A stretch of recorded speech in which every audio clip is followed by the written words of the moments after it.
Bonjour tout le monde, j'espère que vous allez bien, que vous avez passé une bonne semaine. C'était la rentrée pour tout le monde et c'est souvent beaucoup d'émotions, qu'on soit parent ou qu'on le soit pas, parce que ça signifie qu'on reprend la routine, souvent on rentre de vacances un peu nostalgique. Donc j'espère que vous allez bien. Et je vous souhaite la bienvenue dans ce nouvel épisode de Yallah le podcast. Vous savez, on poursuit la série sur les blessures fondamentales de l'âme. Et aujourd'hui, j'avais envie de vous parler de la blessure d'humiliation. Alors, bien qu'elle soit bien moins visible que les autres blessures émotionnelles, il faut savoir que cette blessure d'humiliation, elle a des effets qui peuvent être vraiment dévastateurs, aussi bien sur le plan psychologique que physiologique. Et comme d'habitude, dans cette série, je vais explorer les origines, les manifestations dans l'enfance et à l'âge adulte. Et plus en profondeur encore, je vais vous expliquer ces impacts très spécifiques sur le système nerveux central, et on va examiner ensemble les aires cérébrales qui sont impliquées, et puis bien évidemment je vais vous donner des solutions de guérison. Et ces solutions de guérison, elles vont s'appuyer sur les dernières recherches en neurosciences, parce que vous le savez, je suis une fanat des neurosciences et j'aime vous donner du sens. Alors, la fameuse blessure d'humiliation, je sais que ça fait écho à plusieurs d'entre vous parce que vous vous doutez un peu de ce que c'est, mais dans les détails, vous avez du mal à le définir. Alors, elle prend souvent racine dans les premières années de la vie. Elle survient bien évidemment lorsque l'enfant y subit des expériences répétées de dévalorisation, de moquerie ou de honte, et c'est toujours généralement de la part de la figure d'autorité ou, vous savez, la figure d'attachement, tels que les parents, les enseignants, ou même des frères, des sœurs, des tantes, des cousins, des cousines. Et lorsque ces expériences, elles sont fréquentes ou intenses, l'enfant, il va développer une perception de lui-même profondément négative. Il va se sentir indigne, inadéquat ou fondamentalement défectueux. Vous savez, je vous le dis toujours, quand le parent crie sur l'enfant il va jamais arrêter d'aimer son parent. Ou quand vous avez des enfants qui sont battus, l'enfant n'arrête pas d'aimer son parent. Il va au contraire chercher son amour tout en arrêtant de s'aimer. Donc, vous voyez vraiment, la blessure d'humiliation, elle fait croire à l'enfant qu'il est défectueux et qu'il est indigne. Et cette blessure, elle va être renforcée par des comportements vraiment parentaux spécifiques. Vous voyez, là je vous ai parlé des cris, mais ça va être par exemple des critiques excessives, des comparaisons hyper humiliantes ou des punitions qui vont mettre l'accent sur la honte. Vous voyez, plutôt que de la responsabilisation qui va valoriser l'apprentissage. Et un parent qui ridiculise son enfant pour une erreur commise en public, là ça va créer vraiment un sentiment d'humiliation qui s'ancre profondément dans la psyché de l'enfant. Mais vraiment, vous voyez, c'est quelque chose qui me touche parce que ça revient à parler de la violence en fait qui est banalisée sur l'enfant. Souvent, la blessure d'humiliation, elle est méconnue. Les gens se sentent humiliés, mais ils savent pas pourquoi. À l'âge adulte, en voilà les raisons. Par exemple, le parent qui ridiculise son enfant en public. Parce que, je sais pas, moi, il est tombé, il a du mal à apprendre à faire du vélo, ou il va se perdre dans un magasin. Vous voyez, c'est des choses en fait qui ont été banalisées. Alors que, mais l'enfant, il est terrorisé, il se sent mal. Et en tant qu'adulte, après, les conséquences, elles sont dramatiques. Et justement, en parlant de conséquences, les manifestations durant l'enfance de cette blessure d'humiliation, ça peut inclure un repli sur soi, une tendance à éviter les situations sociales, à l'école, ou une hypersensibilité aux critiques. Et il y a certains enfants qui vont développer un comportement aussi de perfectionnisme, en essayant désespérément de plus commettre d'erreurs, qui pourraient déclencher l'humiliation. Ou alors, de plus jamais, en fait, vouloir déplaire à un des deux parents, juste en se positionnant, L'enfant, il arrête de se positionner. Et il y en a d'autres qui vont adopter une attitude de défi ou de provocation, au contraire, en utilisant l'humiliation des autres comme un mécanisme de défense pour éviter de ressentir, leur propre honte. Donc vous voyez, la blessure d'humiliation, elle peut aussi rendre l'enfant méchant. C'est pour ça que quand je vois un enfant en fait qui manque d'équilibre, qui est agressif, vous voyez, qui présente des impatiences, etc.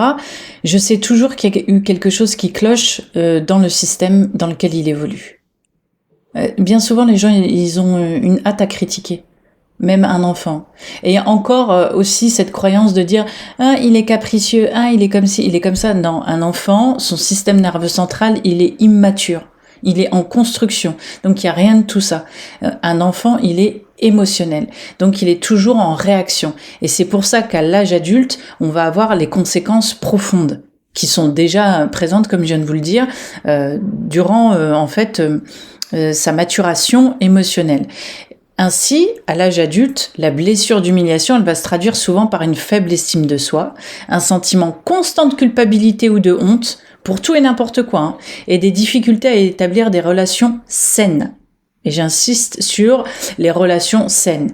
Les adultes affectés, ils peuvent également être enclins à l'autosabotage et à des comportements de soumission excessive. Ou à l'inverse, comme dans l'enfance, à l'agressivité, en cherchant à masquer leur vulnérabilité par des comportements dominants. Donc vous voyez, je suis sûre qu'il y en a plein d'entre vous là qui ont dû en fait tilter au comportement de soumission excessive. Parce que dans certaines cultures, dans certains pays, l'humiliation, alors elle est banalisée, mais quelque chose de phénoménal. Et à l'âge adulte, on voit beaucoup de gens soumis pour être aimés. Je le sais que vous réagissez. Je vous connais par cœur parce que quand on échange ensuite sur Instagram, vous me dites sur quoi vous réagissez et on échange et ce que j'aime, c'est que vous pointez du doigt en fait ce qui vous est arrivé. Ceci étant dit, ça n'a pas qu'un impact en fait sur votre comportement. Ça a un impact vraiment sur le système nerveux central et ça a un impact profond, en affectant plusieurs aires cérébrales qui sont cruciales. C'est pas rien, c'est-à-dire que ça touche votre cerveau. Et pourquoi je parle tout le temps de l'impact des blessures émotionnelles sur le cerveau? Parce qu'il faut bien qu'il y ait quelqu'un qui vous en parle pour vous donner du sens. C'est-à-dire qu'à un moment donné, si votre cerveau il est impacté, vous pouvez pas fonctionner de manière équilibrée et équilibrante. C'est impossible. Et vous ne pouvez pas en fait fonctionner seul dans ce schéma. Il y a un moment donné où il faudra demander de l'aide. Ceci étant dit, je vais d'abord commencer par ce qui me paraissait en fait le plus important au niveau du cerveau, qui est l'amygdale. Alors l'amygdale, c'est une petite structure, toute petite structure en forme d'amande, qui est située dans le système limbique. Donc c'est là où il y a les émotions. Hein. Elle joue un rôle clé dans le traitement des émotions, notamment la peur, l'anxiété et la honte. Donc lorsqu'une personne elle est confrontée à une situation humiliante, l'amygdale elle est activée et elle va déclencher une réponse de stress. Et chez les personnes qui souffrent de cette blessure, cette activation elle peut devenir chronique. Donc ce qui va entraîner un état constant d'hypervigilance et d'anxiété. Et l'amygdale, elle amplifie également les souvenirs émotionnels en rendant les expériences d'humiliation hyper vives et difficiles à oublier. Donc vous voyez, quelqu'un qui a eu son amygdale, hop, tout le temps mise, à mal, pour vulgariser le truc, eh ben même en tant qu'adulte, cette personne, elle va revivre les choses vraiment en tout ou partie, comme si c'était à ce moment-là. Et c'est très dur. Donc ça veut dire que si un autre adulte l'humilie, cette personne, elle va paniquer comme dans l'enfance. Le stress, ça va être identique. Il va être identique à la blessure initiale. D'accord ? Ensuite, vous avez le cortex préfrontal. Alors je vous en parle souvent, le cortex préfrontal, c'est la partie qui est située à l'avant du cerveau et qui est responsable des fonctions exécutives, comme prendre une décision, contrôler ses impulsions, et ça va aussi venir réguler des émotions. Donc lorsque l'amygdale elle est hyperactive à cause de la blessure d'humiliation, le cortex préfrontal, lui, il peut être inhibé. Donc ça va réduire sa capacité à réguler ses émotions et à réagir de manière rationnelle. Bah oui, le cortex préfrontal, si il est inhibé. C'est comme si en fait il était un peu, stone. Eh ben il pourra pas faire le lien correctement avec l'amygdale, et donc son rôle il va être amoindri. Et c'est pour ça en fait que ça va se manifester par des réactions émotionnelles disproportionnées à l'âge adulte, comme des accès de colère ou des crises de larmes, et même en réponse à des situations qui sont relativement mineures. Donc vous imaginez si à l'âge adulte, vous avez du mal à contrôler vos réactions émotionnelles ou à comprendre en fait que votre réaction elle est disproportionnée par rapport à ce qu'on vient de vous dire, imaginez l'enfant comment il est submergé. Imaginez juste 2 minutes un enfant avec sa vulnérabilité, comment il va être submergé. C'est terrible. Ensuite, vous avez l'hippocampe. L'hippocampe, c'est une autre structure du système limbique, donc toujours dans le système émotionnel, qui est essentielle à la formation des souvenirs, à la régulation du stress, et à les recherches qui montrent que le stress chronique associé à l'humiliation répétée, ça va entraîner un rétrécissement de l'hippocampe, ce qui va affecter la mémoire et la capacité de l'individu à contextualiser les expériences passées.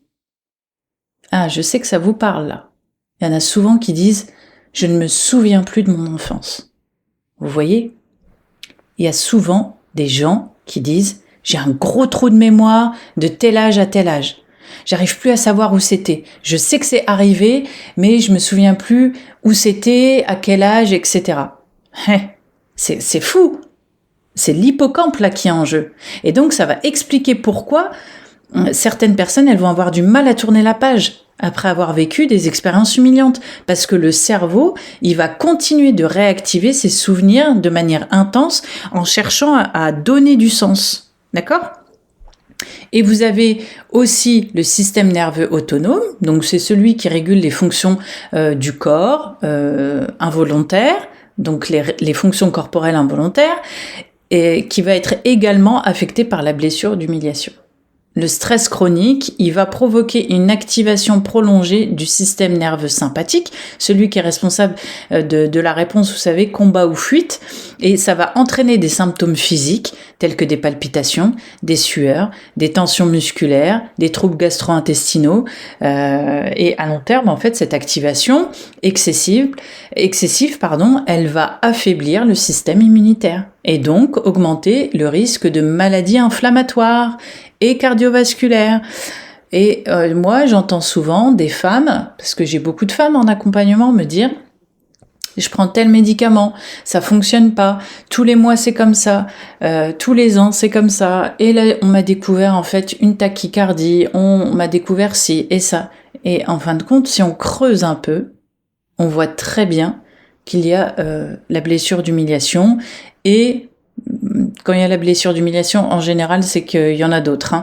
Et donc, ce sont des gens, en fait, qui vont de médecin en médecin, qui ont des pathologies chroniques vraiment avérées, et qui s'en sortent pas, qui sont uniquement bourrés de médicaments, et qui n'ont aucune solution, et qui sont tout le temps stressés ou dépressifs, et qui subissent leur vie parce qu'on leur a jamais expliqué l'impact des blessures qu'ils ont eues dans leur vie sur leur corps physique et sur leur système nerveux central surtout.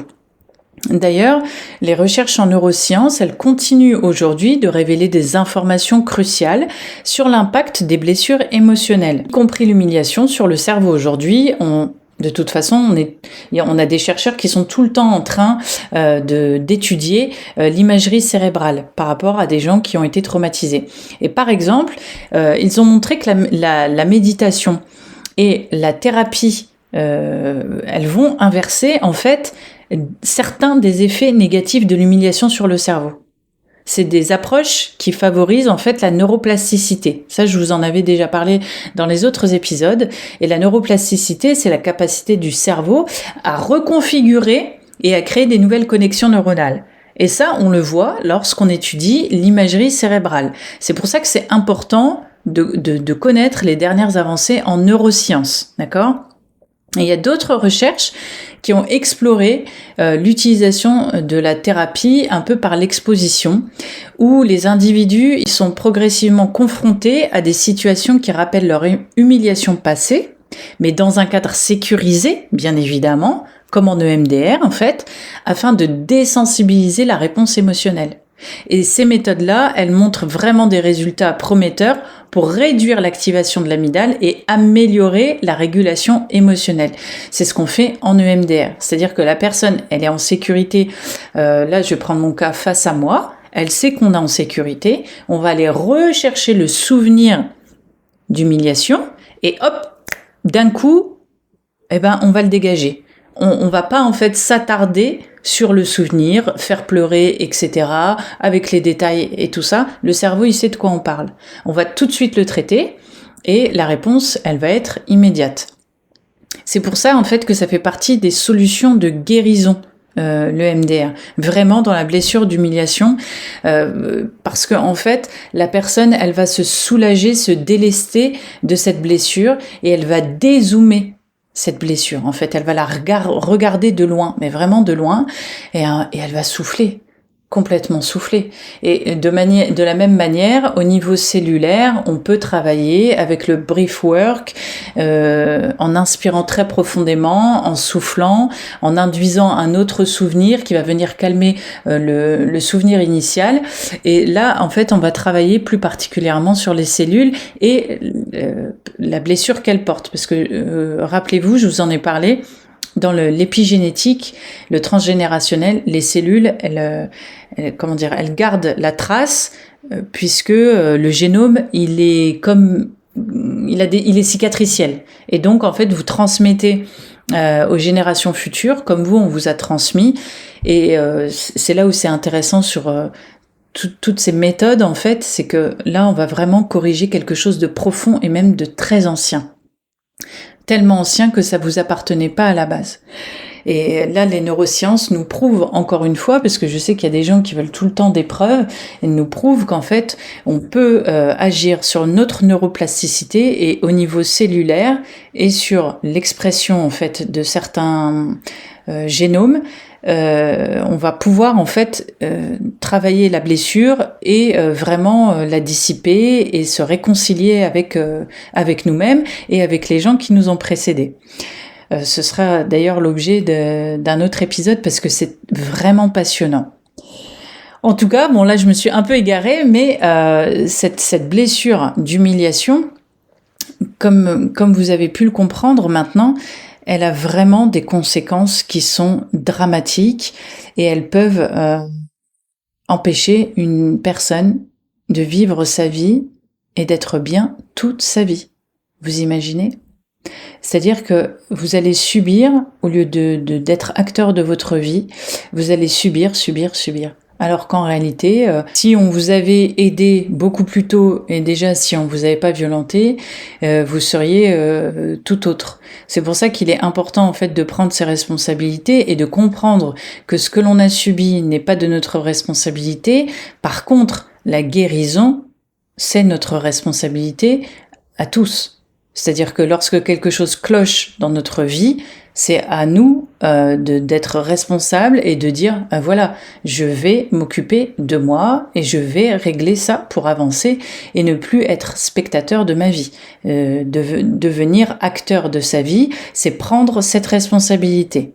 Cette blessure d'humiliation, comme je vous l'ai dit, elle nécessite une approche qui est un peu multifacette et qui va impliquer à la fois le travail sur les émotions et la restructuration cognitive. D'accord ?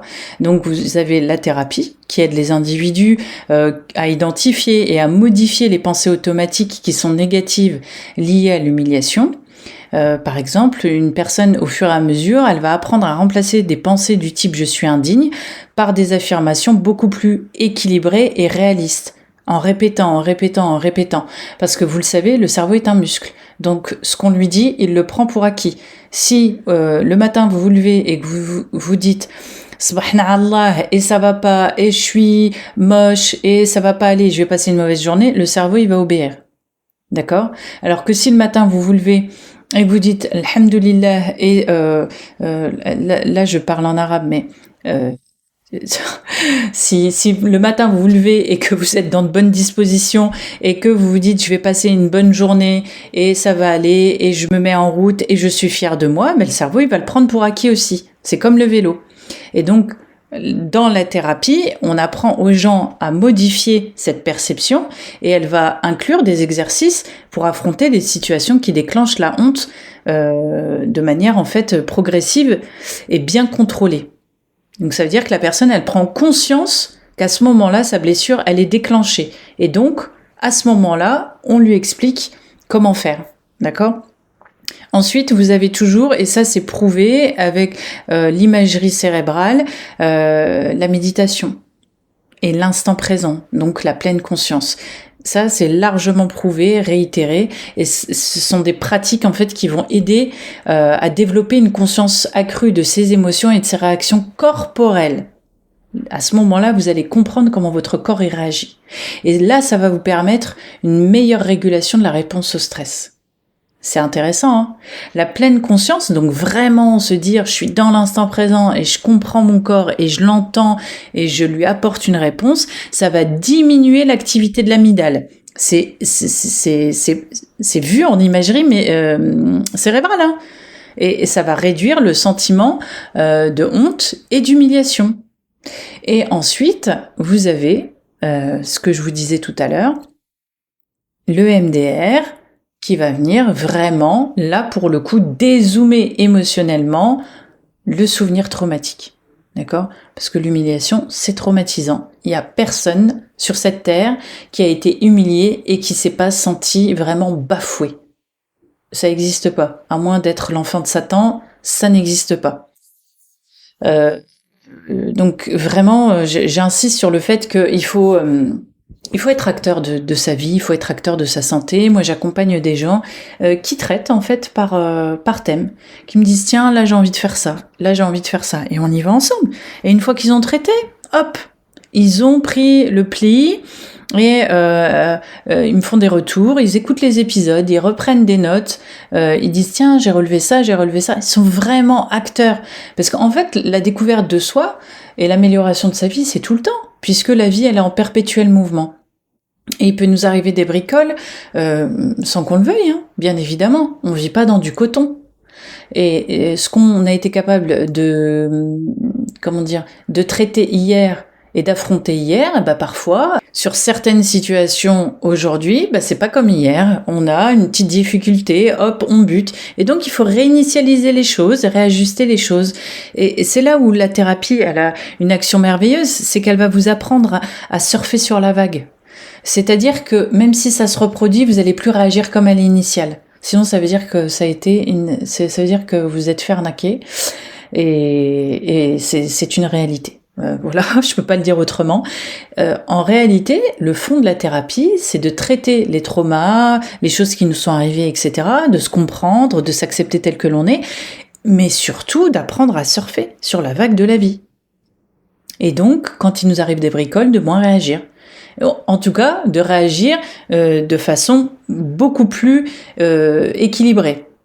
D'accord ? Sans aller dans des extrêmes.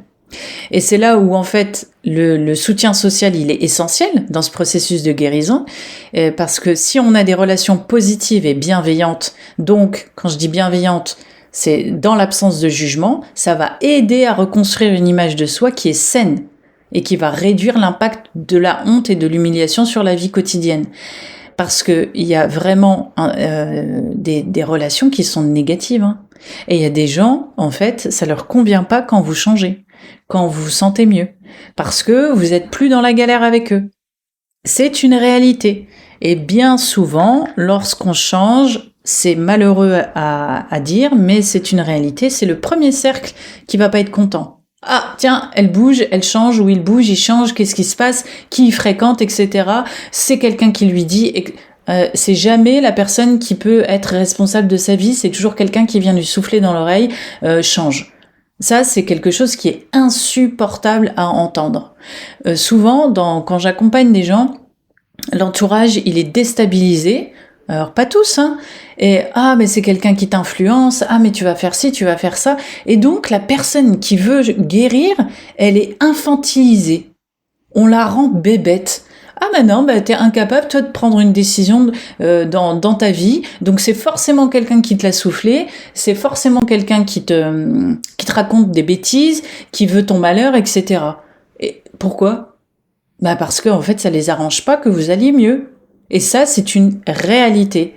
Et malheureusement, j'ai eu affaire à des femmes qui ont beaucoup souffert à cause d'une mère qui était toxique. Je pense à une femme en particulier qui s'est battue merveilleusement bien pour s'en sortir, je l'adore, et qui maintenant me voit de temps en temps pour une séance de MDR quand ça va pas, parce que maintenant elle arrive à l'identifier, alors qu'elle a une mère d'une toxicité phénoménale qui, à chaque fois, l'humilie, à chaque fois, même encore maintenant, c'est une femme qui a plus de 40 ans, d'accord, qui a des enfants. Mais encore même maintenant, à chaque fois qu'elle prend une décision qui est positive pour elle, ne serait-ce que d'aller en week-end, hein, sa mère va l'humilier. Donc vous voyez, sa propre mère. Alors, on peut comprendre la mère qui a elle-même subi, qui a elle-même certainement été blessée dans son enfance, etc. Mais ça n'excuse rien du tout. Parce que lorsqu'on a subi, on ne veut pas que l'autre subisse. Sinon, ça veut dire qu'on est complètement toxique et que on veut du mal à son enfant. Et là, ce serait l'objet d'un autre épisode également. Mais bon, vous voyez, c'était pour vraiment vous donner un exemple. Il y a aussi des amis qui ne supportent pas quand vous pensez à vous, quand vous avez envie de prendre du temps pour vous, quand vous avez envie de vous isoler. Quand bien même vous leur expliqueriez, ça ne leur plaît pas. Et c'est là, en fait, c'est ce qui est fabuleux dans la thérapie, c'est que vous apprenez à faire le tri. Il y a un moment donné, vous allez vous sentir isolé, mais à chaque fois que vous allez accepter quelqu'un de nouveau dans votre cercle, ce sera avec votre identité à vous, sans les blessures. Et c'est là où c'est beau. C'est-à-dire que là, en fait, vous allez fréquenter des gens avec votre cœur qui sera rassuré, avec votre cerveau qui sera en forme. Et donc, vous serez en pleine conscience de vos relations. Et ça, je trouve ça vraiment miraculeux qu'on puisse faire ça. Il y a personne de condamné, en fait. Ça, je trouve ça vraiment génial. Donc, vous voyez bien que la blessure d'humiliation, on n'en parle pas beaucoup, mais c'est comme l'abandon et le rejet, c'est vraiment une blessure qui fait du mal. Et c'est pour ça que je voulais l'explorer aujourd'hui avec vous sous ses aspects psychologiques et neurologiques, en vous détaillant en fait comment elle affecte non seulement notre esprit, mais aussi notre cerveau et notre corps. Et c'est pour ça que je n'ai de cesse de vous répéter qu'il faut prendre soin de votre cerveau. Et je ferai aussi un épisode sur le cœur parce que on a appris grâce à la recherche aussi, mais bon, on sait dans certains écrits plus anciens, je vais pas m'étaler ici, que le cœur il est autonome et qu'il envoie en fait des informations de manière autonome, ce qui signifie que si vous prenez soin de votre cerveau, de la même manière vous allez prendre soin de votre cœur et donc de votre esprit. Et si vous arrivez à saisir que tout ça, en fait, ça n'est que de l'amour envers vous-même, et l'amour, c'est la plus haute vibration qui soit chez l'être humain, eh ben, vous allez vous en sortir. Il suffit juste de le saisir. L'amour ne fait pas mal. Ce sont les êtres humains, avec leurs décisions, qui font mal. Mais l'amour en tant qu'énergie, c'est la plus haute vibration qui soit. Et lorsqu'on est en amour vis-à-vis de soi, on arrive à déplacer des montagnes. En somme, si vous vous reconnaissez dans tout ce que je vous ai décrit, dans ce qu'on a partagé aujourd'hui, sachez qu'il existe des voies de guérison et qu'il est possible de se libérer de ces chaînes, de la honte, de l'humiliation, du rejet et de l'abandon. Vraiment, vous le savez maintenant, vous avez écouté les épisodes, et puis j'en ai encore là à venir sur ces blessures de l'âme, vous savez très bien qu'il y a une issue. Il faut pas rester seul dans cette espèce de carcan toxique qui vous impose de vous en sortir tout seul. Non, c'est faux. On a besoin des autres pour s'en sortir. On peut être le plus grand expert au monde, le plus grand psychiatre au monde, etc. On a toujours besoin d'un autre être humain pour s'en sortir, pour évoluer. On a été créé comme ça. À la base, on est interdépendants, je vous le rappelle. Et ça n'apporte rien, vous n'allez pas gagner au loto, vous n'allez pas avoir une médaille si vous luttez seul contre des démons et contre des choses qu'on vous a fait subir. J'aime bien le rappeler ça quand même, hein. Je le dis souvent, mais j'aime bien vous le rappeler parce que je sais que mes auditeurs, ils sont dans ces perspectives-là, bien souvent, ils sont coincés là-dedans. Et je trouve ça extraordinaire de courage lorsqu'ils arrivent à dépasser tout ça. Et vraiment, vraiment, je leur rends hommage parce que ma spécialité, elle fait que j'ai vu et je vois toujours des gens qui ont des histoires, mais horribles, et ils passent le cap et ils y arrivent et ils sourient et ça change leur vie et je suis tellement heureuse pour eux et pour elles. Et d'ailleurs là je fais la distinction parce que soit on parle des hommes, soit on parle des femmes, on parle jamais des deux. Les hommes lorsqu'ils sont affectés, c'est hyper tabou. Ah non, un homme il doit pas pleurer, un homme il doit pas se sentir vulnérable, un homme ci, un homme ça, et donc ça en fait parfois des personnalités qui vont être totalement renfermés, et au moment où ils vont exploser, ils seront les deux pieds joints dans le burn-out. Souvent, les hommes, on voit ça. Et on leur a tellement envoyé une image de « tu n'as pas le droit aux émotions » que lorsque les émotions, elles arrivent, ils sont submergés, ils savent plus quoi en faire, les pauvres. Et les femmes, elles, on leur a appris qu'il fallait réagir comme des hommes. Attention, tu dois être forte. En arabe, il y a l'expression « rajlounos ». Je déteste cette expression. Dire à une femme « rajlounos », un homme et demi. Mais à quoi ça rime? Non. Une femme est une femme, elle va pas être rajlounos. Sa place à l'homme, c'est d'être rajl, la femme, c'est une femme. Et on lui fait croire qu'il faut qu'elle se dépasse et que il faut qu'elle souffre le plus possible parce qu'elle sera encore mieux. Et non mais attendez, on va où? Il faut se calmer, il faut s'arrêter. Ça n'a rien de glorifiant d'être rajlounos quand on est une femme. Rien du tout. De même quand on leur dit maraounos. Non. Toujours dans le plus. Toujours plus, toujours leur demander plus, et on aboutit à en fait des êtres humains qui sont blessés et enfermés dans leurs blessures et qui n'arrivent pas à s'en sortir. En tout cas, aujourd'hui, j'espère que j'ai fait le tour de la question, que c'était très clair pour vous, que vous avez compris les enjeux de la blessure d'humiliation, l'impact sur le système nerveux central, sur votre vie. Et comme je vous le dis toujours, chaque pas que vous ferez vers vous sera un pas déterminant dans votre vie.